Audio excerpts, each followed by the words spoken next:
साथियों, कहते हैं जिसने आसमान पर कब्जा कर लिया उसने आधी दुनिया पर कब्जा कर लिया, और जिसने अंतरिक्ष पर कब्जा कर लिया उसके सामने पूरी दुनिया का नक्शा छोटा पड़ जाएगा। और आज दुनिया की सबसे बड़ी लड़ाई तेल की नहीं है, सोने की नहीं है, यह लड़ाई अंतरिक्ष की है। और इस लड़ाई में चीन ने एक ऐसा दांव चला है जिसे देख करके अमेरिका भी चुपचाप अपने वैज्ञानिकों की मीटिंग बढ़ा रहा है। सोचिए, एक ऐसा रॉकेट जो आग नहीं उगलेगा, धुआं नहीं छोड़ेगा, हजारों टन ईंधन नहीं जलाएगा, फिर भी कहाँ पहुँचेगा? अंतरिक्ष में पहुँच जाएगा। सुनने में यह किसी साइंस फिक्शन फिल्म जैसा लगता है, लेकिन अगर यह सफल हो गया तो रॉकेट इंडस्ट्री का पूरा गणित बदल सकता है, क्लाइमेट पूरा चेंज हो सकता है, और दुनिया की सबसे महंगी इंडस्ट्री सबसे सस्ती भी बन सकती है। तो एक बात जानिए, जिस दुनिया में पेट्रोल के दाम बढ़ने पर सरकारें हिल जाती हैं, उसी दुनिया में कुछ वैज्ञानिक पेट्रोल ही खत्म करने की तैयारी में लगे हैं। चीन आज सिर्फ मोबाइल, खिलौने या इलेक्ट्रॉनिक्स बनाने वाला देश नहीं रह गया है। अब भविष्य बनाने की कोशिश कर रहा है, और भविष्य हमेशा लैब में बनता है, भाषणों में नहीं। चीन की नई योजना का नाम सुनकर के कई लोगों को लगेगा, अरे ये तो ट्रेन वाली तकनीक है, चीन पगला गया है क्या? लेकिन नहीं, जी हाँ, कुछ वैसा ही है नाम, मैगलेव, यानी मैग्नेटिक लेविटेशन। और वही तकनीक जिसमें ट्रेन पटरी को छुए बिना हवा में तैरते हुए 600 किलोमीटर प्रति घंटे की रफ्तार पकड़ लेती है। अब सोचिए, अगर यही तकनीक एक रॉकेट के नीचे लगा दी जाए तो क्या होगा? यहीं से दुनिया की सबसे बड़ी अंतरिक्ष क्रांति शुरू हो सकती है।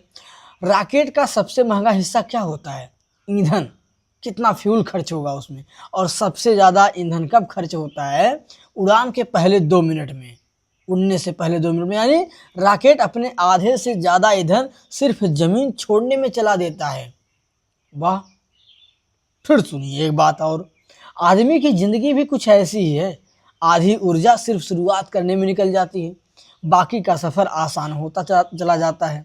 तो चीन ने सोचा कि अगर शुरुआत ही मुफ्त करा दी जाए, तो अगर रॉकेट को पहले से हजारों किलोमीटर प्रति घंटे की रफ्तार यानी मैग्नेटिक कैटापुल्ट से दे दी जाए, तो उसे इतना ईंधन जलाने की ज़रूरत ही नहीं पड़ेगी।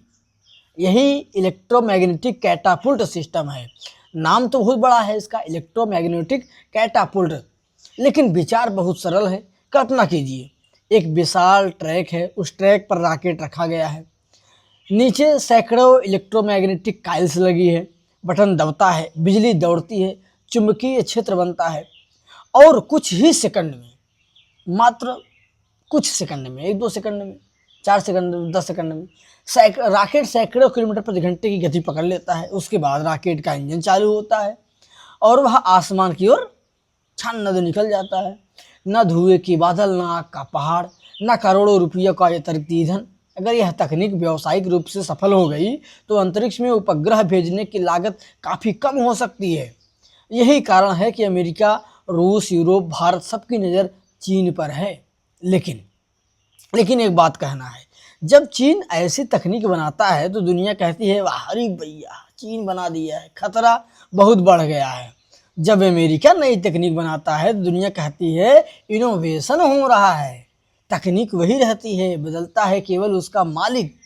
उधर अमेरिका भी पीछे नहीं बैठा। Elon Musk, SpaceX, Falcon 9, Starship, reusable rocket, यह भी एक क्रांति है। पहले रॉकेट एक बार उड़ता था, फिर समुद्र में गिर जाता था। अब वही रॉकेट वापस आता है, सीधा लैंड करता है, फिर दोबारा उड़ जाता है। यानी पहले हर यात्रा में नई बस खरीदनी पड़ती थी, अब वही बस वापस आ जाती है। लेकिन यह कहानी केवल विज्ञान की नहीं है, यह कहानी सत्ता की भी है। क्योंकि जिसने अंतरिक्ष पर पकड़ बना ली वह केवल उपग्रह नहीं भेजता, वह दुनिया की राजनीति भी बदल देता है। आज हर मिसाइल, हर ड्रोन, हर युद्धपोत, हर लड़ाकू विमान किसी न किसी सैटेलाइट पर निर्भर है। सैटेलाइट नहीं तो जीपीएस नहीं, जीपीएस नहीं तो सटीक हमला नहीं, सटीक हमला नहीं तो आधुनिक सेना सिर्फ हथियारों का ढेर बन करके रह जाएगी जिसे पहले रहती थी। यानी अंतरिक्ष अब विज्ञान का मैदान नहीं, युद्ध का मैदान भी है। इसलिए चीन की इस नई तकनीक ने पेंटागन की नींद उड़ा दी है।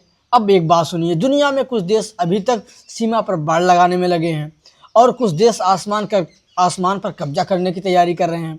फर्क यहीं पैदा होता है। अगर चीन रॉकेट लॉन्च की लागत आधी कर देता है, तो इसका मतलब होगा कि दोगुने सैटेलाइट, दोगुनी निगरानी, दोगुनी सैन्य क्षमता और दोगुना प्रभाव। यही कारण है कि अमेरिका इस तकनीक को सिर्फ वैज्ञानिक प्रयोग नहीं मान रहा, बल्कि रणनीतिक चुनौती मान रहा है, क्योंकि जिस देश के पास सबसे ज़्यादा सैटेलाइट होंगे वही सबसे पहले दुनिया की हर हलचल देखेगा।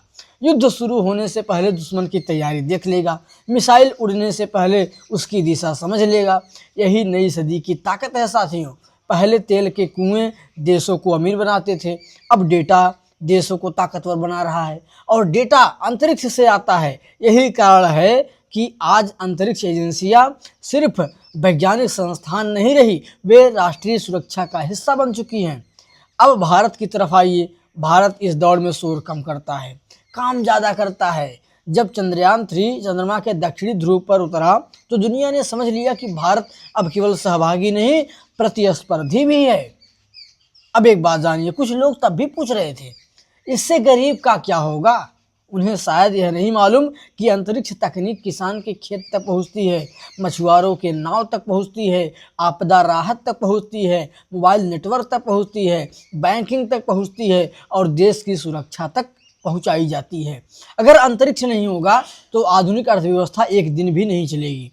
इसलिए भारत अब निजी कंपनियों को भी स्पेस सेक्टर में आगे ला रहा है, जैसे स्काई रूट हो गए, अग्निकुल हो गए, और कई भारतीय स्टार्टअप दुनिया को बता रहे हैं कि भारत अब केवल सरकारी प्रयोगशाला का देश नहीं रहा है, यह नवाचार का देश भी बन रहा है। और यही सबसे बड़ी ताकत है। जब सरकार, विज्ञान और निजी उद्योग एक दिशा में चलते हैं तब देश नई छलांग लगाता है। चीन 2028 तक लक्ष्य रख रहा है कि अमेरिका स्टार्टशिप को और विशाल बना रहा है 2028 तक। भारत अपनी गति से लेकिन लगातार आगे बढ़ रहा है, धीरे धीरे लेकिन लगातार।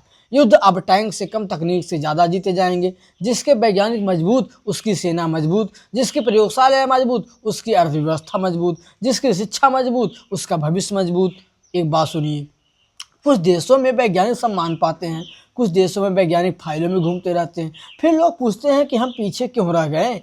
दुनिया अब केवल जीडीपी की नहीं, जीएसपी की भी बात करेगी, यानी ग्लोबल स्पेस पावर। जिस दिन कोई देश हर सप्ताह सस्ते रॉकेट भेजने लगेगा, उस दिन उसकी डिजिटल ताकत, उसकी सैन्य ताकत और उसका आर्थिक प्रभाव तीनों एक साथ बढ़ेंगे। यही चीन समझ चुका है, यही अमेरिका दशकों से करता आया है और यही भारत भी समझ चुका है। इसलिए आज की असली दौड़ सीमा पर नहीं, स्पेस पोर्ट पर है। असली प्रतियोगिता तोपों की नहीं, लॉन्च पैड की है। असली सवाल यह नहीं कि किसके पास कितने सैनिक है, असली सवाल यह है कि किसके पास कितने वैज्ञानिक हैं, क्योंकि सैनिक देश बचाते हैं लेकिन वैज्ञानिक देश का भविष्य बनाते हैं। और जिस देश ने भविष्य बना लिया उसे कोई युद्ध लंबे समय तक हरा नहीं सकता है। आज चीन एक प्रयोग कर रहा है, कल अमेरिका उसका जवाब देगा, परसों भारत देगा। अपना रास्ता सब बनाएंगे। यही 21वीं सदी की सबसे बड़ी प्रतिस्पर्धी है। यही प्रतिस्पर्धा गोली की नहीं, बुद्धि की है, बारूद की नहीं, प्रयोगशाला की है। और जिस दिन अंतरिक्ष में जाना हवाई जहाज के टिकट जितना आसान हो जाएगा, उस दिन इतिहास लिखा जाएगा कि इंसान ने धरती की सीमाओं को सिर्फ पार नहीं किया बल्कि उन्हें छोटा साबित कर दिया। याद रखिए, महाशक्ति वह नहीं होती है जिसके पास सबसे ज़्यादा हथियार हो, महाशक्ति वह होती है जिसके पास भविष्य बनाने की क्षमता हो। और भविष्य हमेशा उन देशों का होता है जो आज से ज़्यादा कल पर निवेश करते हैं, क्योंकि जो देश अंतरिक्ष जीतने निकल पड़ा उसे धरती पर रोकना बहुत मुश्किल हो जाता है। मिलते हैं आपसे अगले वीडियो में। इस वीडियो को यही समाप्त करते हैं। जय हिंद, जय भारत।